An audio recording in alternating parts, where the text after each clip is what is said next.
in June of 2019, while in the States for my daughter's wedding. I stood at a road junction on the Appalachian Trail in Pennsylvania. As a child, I had dreamed of hiking that trail, but as what often happens with childhood dreams, adulthood got in the way. At that junction, the childhood dream was reignited, and I said, "See you soon, Appalachian Trail. I don't know when and I don't know how, but I will be back." I then began a deep dive into the world of hiking through research, reading, and listening to podcasts. In September, my wife and I returned to our present home in New Zealand, and it took me no time to realize that New Zealand was home to some of the best hiking, or tramping as it is often referred to here, in the world. I had heard of Lake Waikaremoana Trail for several years and figured that sounded like a great place to start. Now let me say this. I knew very little about hiking. Very little. I had wandered around the woods as a kid, even did a couple of overnighters as a teenager. How hard could it be, really? After all, it's just walking in the woods. So I did a bit of planning, gathered some equipment to fill out my old stuff I had laying around. I had heard once you should work to a 10% of your body weight in figuring out how much to carry. I'm a big guy. I can carry heaps of stuff, or so I thought. On that first trip, my backpack with food and only 1 liter of water weighed in at 16.3 kgs. That's 36 pounds for you gangs. I thought I'd done pretty well since that was only slightly more than 10% of my body weight, and I was doing a 4-day hike. With way too much weight in my backpack, and in my front pack, as I call my puku, way too much confidence, and way too little understanding as to what I was about to embark on, I drove the 3.5 hours to Lake Waikaremoana to do my first great walk. Back then, I didn't have a YouTube channel. I just took some photos and a few bad videos to show my family and friends when I got back. Those were eventually loaded to my Facebook page where they have sat for 3.5 years. I now want to add that trip, being the first one of my present hiking passion, to this channel as a record of how far I've come in just a short amount of time. Similar to my Camino 2018 series, I will be reading from my diary as well as uploading the photos, videos, and comments from the Facebook page. Well, I shudder to see the things I did back then, but I had no idea. So please go easy on me. Everyone has to start somewhere. I started in a place from where you can only get better. Let's go back in time. I arrived at the Waikaremoana Holiday Park on Sunday evening. Got a room there, and the next morning as I woke up, these were some of the things I wrote. Up at 6:15, it's misty this morning. I had an average sleep. I have 2 hours before the boat leaves. I'm nervous. You don't have to do this. Will I always feel this way at the start of a hike? I've realized that this has to be the most important thing I'm doing this week, and it is. Therefore, I'm going. I walked 16 kilometers the first day, starting at 9:30 and finishing at 3:30. I had one 15-minute stop for lunch with a couple of short stops to refill water, to rest, and to adjust my backpack. On one of those adjustments to the backpack, I broke a strap handle and had to tie a knot, hoping it would last me the rest of the hike. There were several short, steep climbs. The last one took about a half an hour, and I was really tired by the end of that day. My legs were shot. At 4:30, I wrote, "I'm so sleepy right now, but it's only 4:30. I might take a nap and then get up to make dinner. There are 2 others here, a girl from Turkey and a guy from Hamilton. Neither one are very big talkers." It started raining a bit while I was at the tent site. There was supposed to be more that night. I was hoping that the tent would stay dry. I wrote, "Exhausted. If you're going to keep doing this, get fit. I definitely need to cut weight out of my backpack. and I need a better water system. I'd carried a water bottle in the top of my pack and had to take my backpack off every time I wanted a drink of water. Therefore, I got way too dehydrated. I did end up taking a short nap and then made dinner at 5 o'clock, but I really didn't feel like eating. I wrote, I ate about 1/3 of the dinner. Tomorrow, I'm cooking only half in this used dinner container. And then I made a decision I'm embarrassed about now, but I share because it's part of the learning experience. I wrote, I will toss half of my trail mix in the morning. And what I did is I just dumped it out in the field. Would never do that now. It attracts rats and all kinds of problems, but I had no idea back then. I started listing the things that I would not take on the next trip. I brought a camp chair because I thought I'd want to sit down, but New Zealand has seating at every place that you hike and camp to. I didn't need as much food as I brought. I had brought 2 bottles, brand new bottles of gas, and I brought a fire shield. All these things were things that I realized I didn't need. At 6:15 on Tuesday morning, I wrote, rained all night, slept very little. Cold, mat is not insulated. Tent traps my breath, so it rained inside too. The tent is a mess inside. It's going to be fun sorting it all out. Seriously, this is miserable. What made me think I could do this? Never again. I then thought that I would try to find a place where I could have cell service, and I would call and ask for a boat to come pick me up. I was that done. But at the hut that evening, I wrote this. Well, guess I'm doing the climb tomorrow. There's no reception here, so no call to be made. I'm drinking 1 liter of water tonight. Hopefully that will help. I'm also going to leave heaps behind. Now, I didn't end up leaving things behind. I ended up giving things away.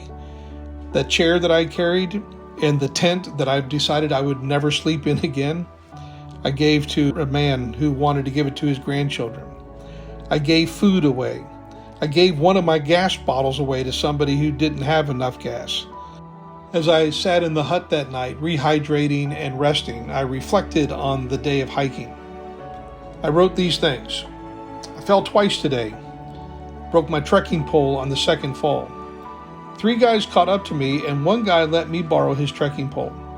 He's letting me use it again tomorrow. A lifesaver. Today was brutal for the first 3.5 hours. Ups and downs. I had no energy. My legs are tired, but at least they're not cramping. The last 1.5 hours were easier. Flat with a lot of mud. Everything is soaked. There's an attempt at a fire. It looks like it's going. My clothes might be dry tomorrow. I'll be sleeping in the common room tonight. Apparently, that's what you do if you're a snorer. That's okay with me. I have earplugs. Sleeping under a table is better than sleeping in a tent.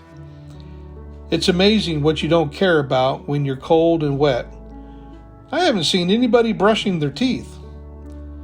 I just have to survive the next 2 days, then my backpacking days are over.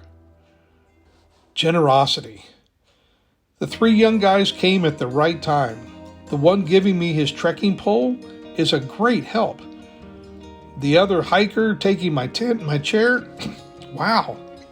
He might give it away, or he might leave it for me at the next hut. Speaking of which, sounds like it will be cold up there. Thursday is supposed to be better weather. Here's hoping it starts tomorrow night.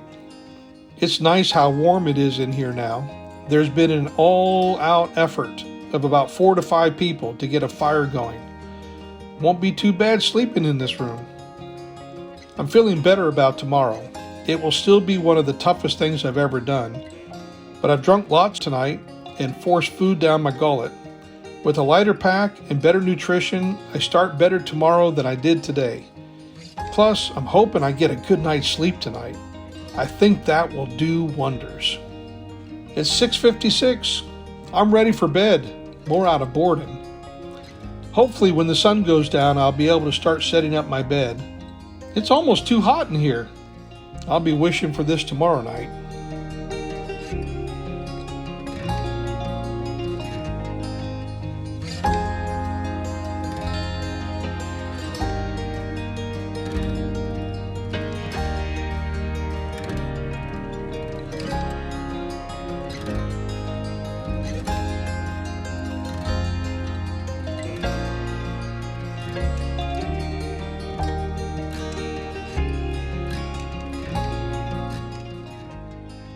It's 6:30 a.m. now. There's only 3 of us that are up, but it's not raining. I'm pretty nervous about today. On top of the ups, there's a dangerous section too. Oh joy. Just take it easy. Some poor guy is sleeping outside on the porch. I wasn't the only snorer here. Why don't people bring earplugs? When I got to the top of Panikura, this is what I wrote. Well, I'm here. Took me 3 hours and 45 minutes to do 4 hours of walking. I'm pretty chuffed with that.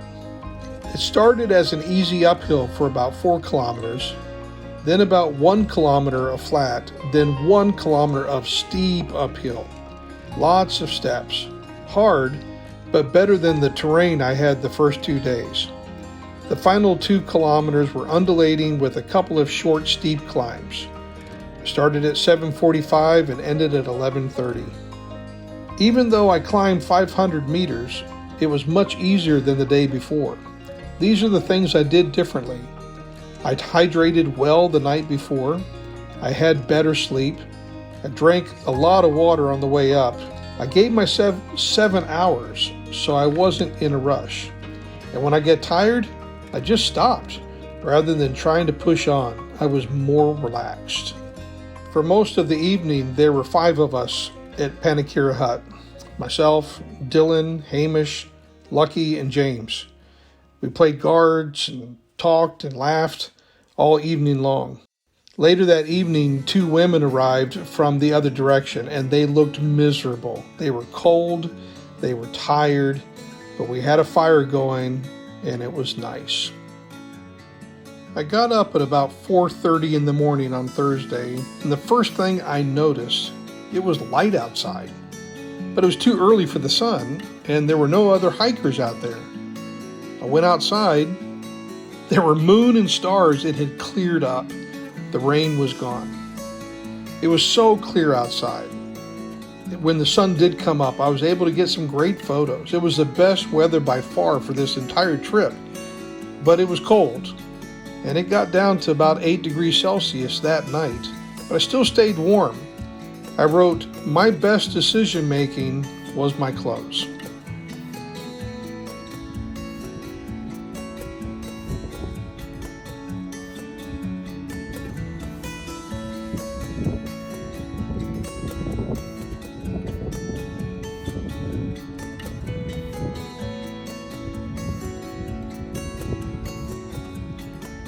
Here are the notes I recorded about the hike down from Panikura. This trail is considerably less rainy and muddy on this side. There are some steps at the beginning, but mostly tree roots as steps. It's steep. I would not have wanted to climb that. There are great views throughout, although it seemed like the lake wasn't getting any closer. Some spots are dangerously close to the edge. It was surprising to have that much freedom to die. There's a noticeable change in vegetation as I got lower. The upper parts were the rainforest, lots of ferns and very wet. The middle part, there were large trees and no ferns. And the lower part, there were ferns and scrub with small trees. I was the second to leave that morning, but when the last of our group passed me, it was sobering to realize that I was on my own again. You just can't make dumb decisions or mistakes. It's important to note at this point that on that first hike, I didn't have a GPS app on my phone. I didn't have a Garmin Mini. All I had was the start and finish points and the hut points on my Garmin watch. And I had a very non-detailed paper map of the trail. I say all that to set up what happened at the end.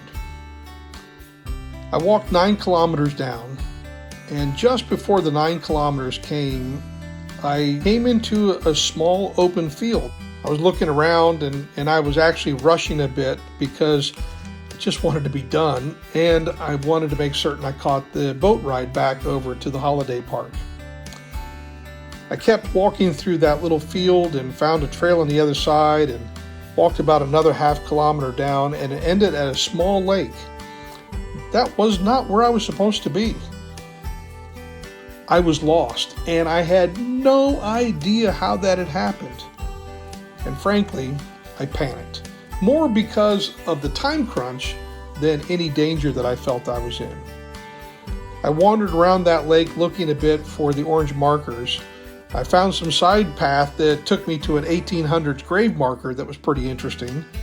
I walked back up the trail a bit and found orange markers, so back down to that other lake, but there were no orange markers. I even called out twice. No response. I finally just sat down on a rock to get calm. I wanted to access the best part of my brain. When I was calm, I thought about the fact that I had saved the start and finish on the Garmin watch, so I called up those save spots, and it showed that I was on a small side lake and that the correct spot was less than 1 kilometer away. Still had an hour and a half or so before the boat would come, so I had enough time. So I followed the watch back up to that small open field, and there were very clear markings and a sign that was pointing to the pickup spot. I just missed it because I was in a rush and I was looking around and I hadn't noticed the sign. I followed that correct trail down, and at 12:30, about an hour before I was to be picked up, I arrived at that finishing spot. So grateful that I had that Garmin watch, but also realizing that I needed to really upskill my ability to know where I was in the bush.